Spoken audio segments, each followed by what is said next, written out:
Pagi semuanya. Hari ini adalah hari Minggu biasa pekan ke-29 dan bertepatan juga dengan hari Minggu Misi Sedunia ke-97. Tema untuk Minggu Misi kali ini adalah hati berkobar-kobar, kaki bergegas, pergi mewartakan Injil. Kita diajak merenungkan tentang misi. Apa yang diajarkan kepada kita kalau kita merenungkan Minggu Misi, bermisi? Nah, kalau kita diajak merenungkan tentang misi, kita diingatkan bahwa bermisi, bertugas pelayanan, bertugas menjadi utusan adalah tugas semua orang yang dibaptis dalam Tuhan. Itu konsekuensi orang-orang yang dibaptis dalam nama Yesus, maka orang itu harus siap untuk menjalankan tugas misi, tugas pelayanan, tugas perutusan, tugas menjadi duta-duta Yesus. Nah, ketika saya merenungkan terkait dengan Minggu Misi ini, saya mengajak kita sekalian untuk berdoa. Untuk berdoa. Sebenarnya nanti ada gilirannya kita diajak berdoa, yaitu doa umat. Doa umat. Setelah Romo homili, kita memberi kepercayaan kita dengan doa aku percaya. Lalu kita memanjatkan doa umat. Namun pagi ini sebelum kita memasuki itu semua dalam renungan ini, saya mengajak kita semua berdoa. Berdoa 4 tujuan yang saja untuk kita doakan pagi ini. 1. Mari dan berdoalah untuk mereka yang masih menutup diri dan belum tanggap kepada tugas perutusan. Mari, ayo saya mengajak, marilah kita berdoa kepada mereka-mereka, kepada banyak umat yang sampai saat ini menutup diri untuk tidak terbuka pada tugas perutusan, pada tugas pelayanan. Saya menangkap sebenarnya sudah lama, tapi apa yang saya tangkap itu dalam 2-3 hari ini saya tangkap lagi. Yang saya tangkap adalah begini. Ketika saya dijemput oleh petugas lingkungan, ketika saya pulang dari misa lingkungan, saya mendapat sharing begini. Romo tadi lihat kan apa? Yang misa tadi berapa Romo? Sedikit. Padahal kalau yang namanya lingkungan, disebut lingkungan itu minimal 30 KK. 30 KK. Dan umumnya 30 sampai 50 KK. Yang misa hanya 15 orang.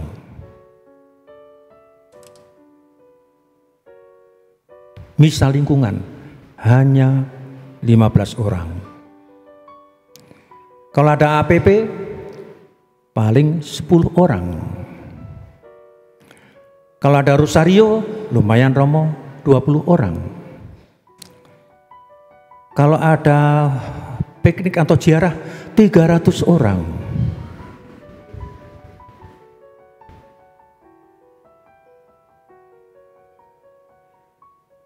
Lalu kalau keadaannya seperti ini sangat rapuh.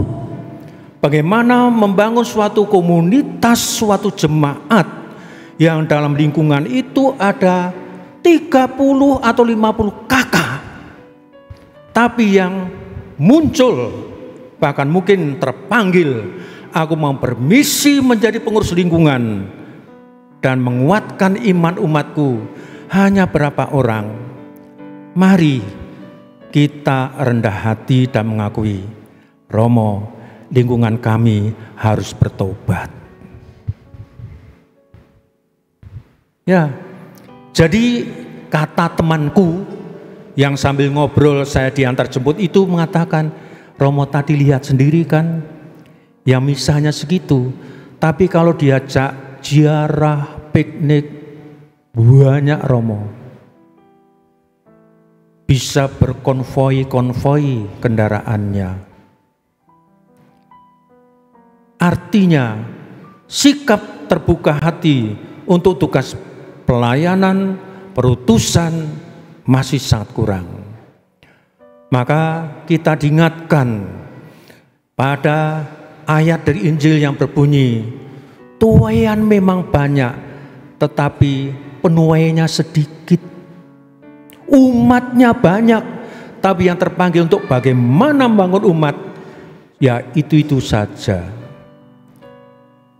Bahkan kami baru saja bersafari, sudah mengunjungi ada 3 wilayah. Ketika kami dari DPP dan DKP mengecek, ternyata ada sejumlah lingkungan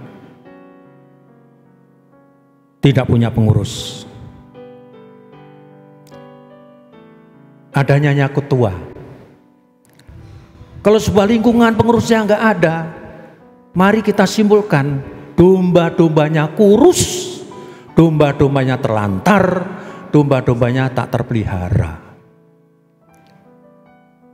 Jadi minggu misi ini mengajak kita untuk berefleksi, merenung, tak jauh-jauh amat ternyata di lingkunganku masih ada banyak PR yang harus kita benahi. Amin.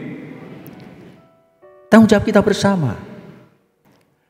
Lalu yang kedua, setelah saya mengajak kita berdoa untuk yang masih menutup diri, saya mengajak berdoa juga. Mari kita berdoa untuk mereka yang berkata, ya saya sanggup menjadi pengurus lingkungan, tetapi tidak pernah muncul. Jadi dia mengatakan, oke, aku siap untuk menjadi ketua, sekretaris, bendahara, PSE, liturgi, kerasulan keluarga, kerasulan kaum muda. Saya siap dan bahkan dilantik, tapi nggak pernah muncul, nggak pernah nongol. Romo, kan Romo sebagai Romo paroki, Romo, oh ya digebukin Romo. Ya jangan, cukup didoakan. Dan saya mengajak kita semua, mari kita doakan. Semoga para pengurus-pengurus yang sudah mengatakan siap dan berkomitmen untuk melangkah, bermisi, melayani, terutus, kita konsekuen. Karena apa? Karena komitmen kita bukan hanya di hadapan sesama kita, tetapi di hadapan Tuhan Allah dan terlebih di hati nuranimu sendiri. Ini yang harus kita jaga. Jadi minggu misi hari ini kembali mengajak kita berefleksi bagaimana kita komit, konsekuen dengan niat luhur kita. Itu ya. Yang kedua.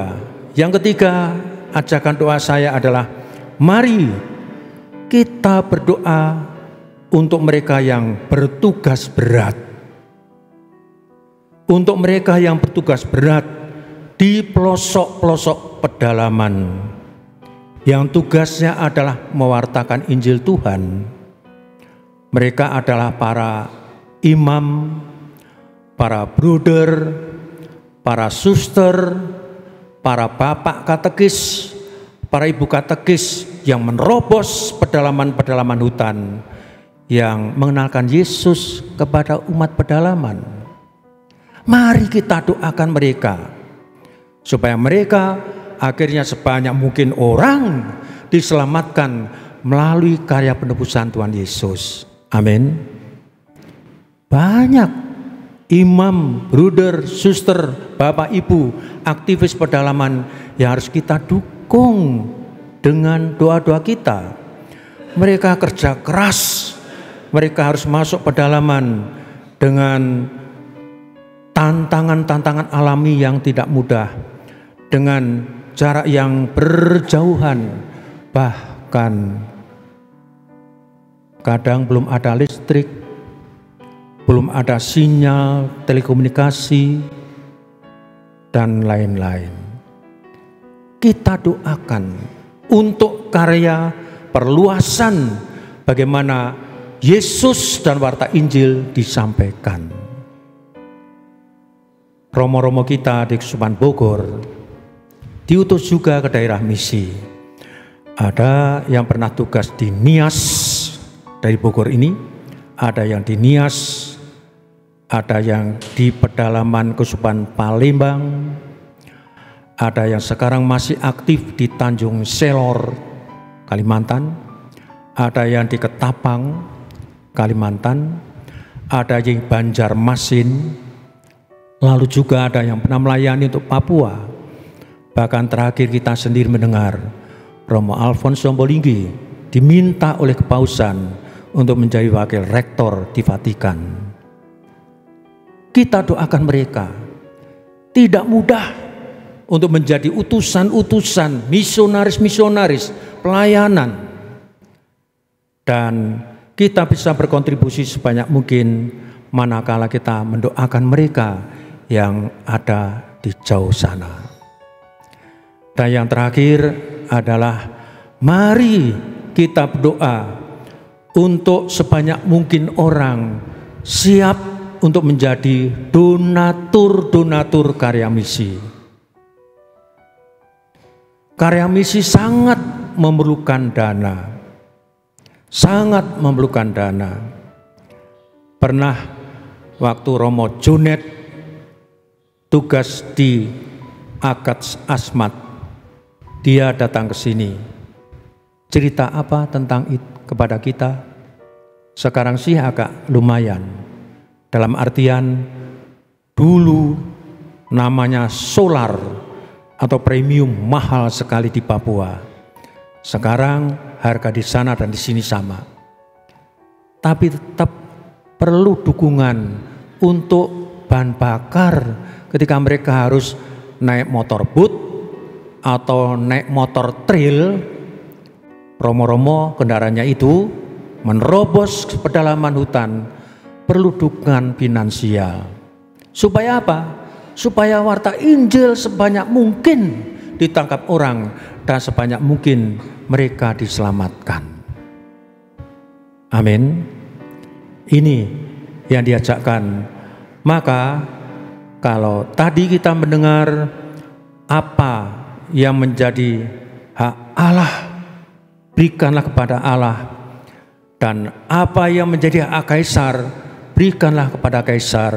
Seperti pesan minggu ini, mari kita juga betul mempersembahkan apa yang memang menjadi hak Allah. Kita persembahkan baik-baik.